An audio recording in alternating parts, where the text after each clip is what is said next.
अस्सलाम वालेकुम। SM news के साथ मैं हूं अहमद नदीम। खबरों का सिलसिला बढ़ाते हुए खबर शामिल करते हैं पाकपतन से।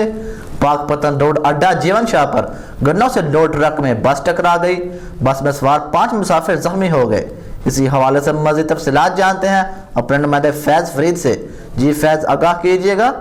जी बिल्कुल, आरावाला से गन्नों से लोड ट्रक पाकपतन जानिब जा रहा था। अड्डा जीवन शाह पर ट्रक गन्नों का तवाज़ुन बरकरार ना रख सका और ट्रक ड्राइवर ने ट्रक को रोड पर रोक दिया और पीछे से आने वाली तेज रफ्तार बस ट्रक से टकरा गई। हादसे की सूरत में 5 अफराद जख्मी हुए की इतला मिलते ही SHO थाना रांगशाह राना तनवीर सरवर, हमरा पुलिस नफरी patrolling police Saleem Kot check post assistant commissioner madam Liza Riyan rescue 1122 की टीम मौका पर पहुंच गए। जख्मियों को तिबी इमदाद के बाद तहसील हेडक्वार्टर आरेवाला मुंतकिल कर दिया गया।